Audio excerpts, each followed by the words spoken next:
give you a rundown of a mud skipper twister motor that I just purchased a few weeks ago, and for the most part I've been super happy with it so far. I just want to point out a few things, I guess I would say good and bad, but even bad is not really bad.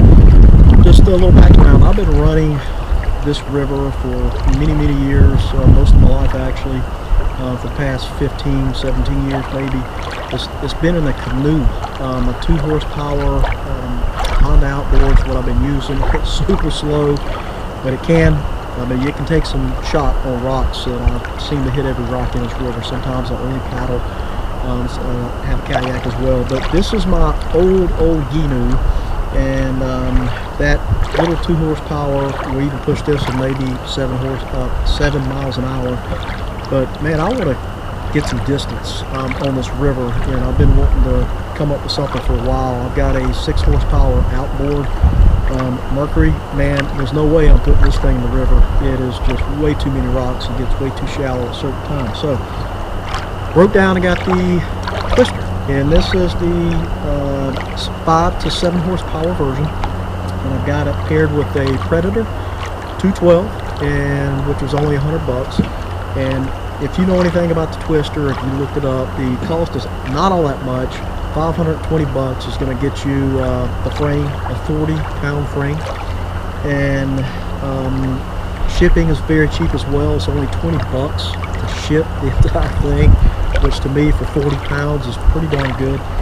The couple things I do want to point out here: I wish I would have ordered the cavitation plate up front. It took me getting this in, putting it on the river after I pieced it together, to find out that I could not go probably more than 7 miles an hour. I mean, the engine was revving up and there was a lot of air bubbles. I don't know how anybody can do it without a cavitation plate. It does not come standard with a cavitation plate. Break down and get it as part of it is my recommendation. Spend the extra $50 and go ahead and get the cavitation plate, and make sure when you put it on, you put it on very tight. The only thing I wish the cavitation plate was made out of aluminum. I'm not sure. I guess it's stainless steel, but it's a little bit heavy.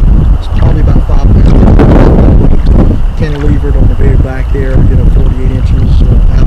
Wish it was a little bit higher. So guess what it is? It works fantastic. A couple other things just to point out as well. There's a bolt right here that you can use to adjust to get it up and down as deep as you want to. And the one that came with it is, I don't know, it's not long enough to me. I'm trying to run some pretty shallow water and even extend it all the way out to try to get this prop up as much as possible. It's just too short. So I just went to Home Depot and got a Gheenoe 1.75, and it was 90 millimeters is what I ended up using here, and highly recommend that if you're trying to run super shallow water. Let's see what else. One other thing to point out here that maybe, if mud skippers looking at this, maybe to consider, and that is, again, this is a Gheenoe, and I don't think you're going to run into this in maybe a typical John boat, but there's a rod that you can use. This handle can adjust up or down, put it on the right or left hand side of this motor, which is great. I mean, it's fantastic. The only thing I found out is straight from the factory when I put the handle on, tighten this rod down. This rod ended up, it does an L shape up. It was an L shape straight down, and it's either loosen it up to where the handle's moving, or if you tighten it straight down, if you tighten it up, it's going to go straight down. The problem with that is in this boat, it's hitting the edge here. Every time I try to turn it, my buddy Kodak here, every time I went to turn it, it's hitting the boat. So I went out, Home Depot again, just grabbed a couple of washers. Grabbed a couple of washers, put it here to make it a little bit thicker, so that now when I tighten it down, it's sticking straight up. And not a big deal, not a big deal at all, just small things. One other thing that I wish I would have gotten is an electric start, a motor. This is a 212, 6.5 horsepower. Wish I would have got the electric start, because when you're in a raging river, sometimes like this one was the other day, you're trying to crank the motor and you have to kind of get at an angle and you're pulling on the cord, And man, when you pull on the cord and this thing starts up, I mean, it's going to go. Thing's going to take off unless you have it sticking in the air. And it was just, I don't know, it could get a little dicey, I guess, if you're in some pretty rough water and you're trying to start this thing because there is no clutch on and it's running. I mean, it is what it is. But it would have been real nice just to reach back there if I needed to start it and just turn a key and have it already in position, ready to go, turn the key, the thing cranks up and go. I don't think the 212 even has an option to come with an electric start. It's something you have to buy, you know, at the market. Well, I think Mud Skipper has a, I think their 6.5 horsepower has a electric start option. I know some other websites, I think it's Go Power Sports, I believe it is. There's a Tilliston that's I think for about $200, the same thing. It's a 6.5 horsepower with an electric start. Highly recommend that if you're going to do it. Just go ahead and go all out.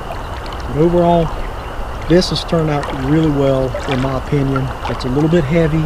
You know, if you try to compare this to a 6 horsepower standard outboard, this thing, I'd say this probably weighs about 80 to 85 pounds for 6.5 horsepower. And I think a standard, my Mercury, I think it weighs about 50, no, I'm sorry, it weighs 60 pounds. So this is a little bit heavier, but hey, you can run through super thin water. Got no issues with it. I do need to reinforce the square stern here. It's having some issues with this weight on it, to be honest with you. I do need to beat this up a little bit, but this is a really, really old boat as well. I think that pretty much gets it. Yeah, I think that's pretty much it. So next I want to run the river and show you what this thing will do. Oh, I know what first thing people are going to ask is how fast will it go. I did not film the actual I shot this the other day doing some video of it. I did not film the GPS. I probably won't do it today. It gets a little difficult trying to, you know, steer, hold the camera plus film. I can tell you this, it goes, it's a stop, man. Everything stopped, and I'm going 14 miles an hour. Go a little bit slower upstream, faster downstream, but 2 different runs I've done, 14 miles an hour. That's just the exact same speed as my 6 horsepower outboard pushes this Gheenoe, which in my opinion is pretty darn good. I think I could probably get a little bit faster if I tip the prop down a little bit lower in the water. But hey, 14 in this river, I don't know if I really want to go any faster than 14. As many rocks as in here, I mean, you go 20 miles an hour, for example, in this rocky river, you hit a rock, man, that's not going to be good. It will pop it up, obviously, but it's quite a shot. So, perfectly comfortable with 14. Hope this helps. Anyway, next will be the footage of me running this thing in the river.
That is a prime example of what I just went through. Now granted, it gets a whole lot lower than this, but hey man, it was pretty thin and I did not hit a rock. Got this thing trimmed up pretty good.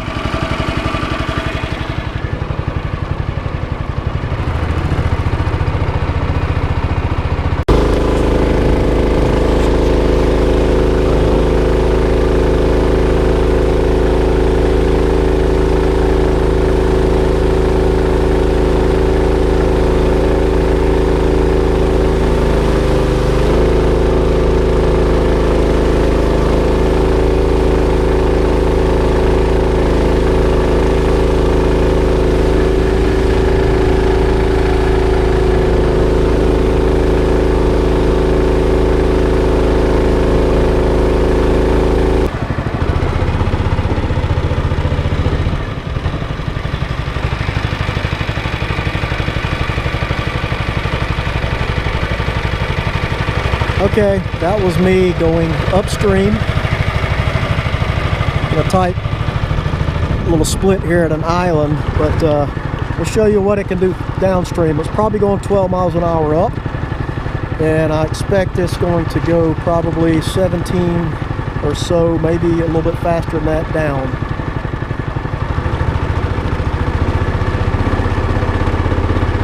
Again, I did clock this 2 separate times, and it was dead on average of 14 miles an hour.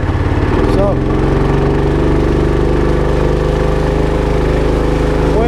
way faster.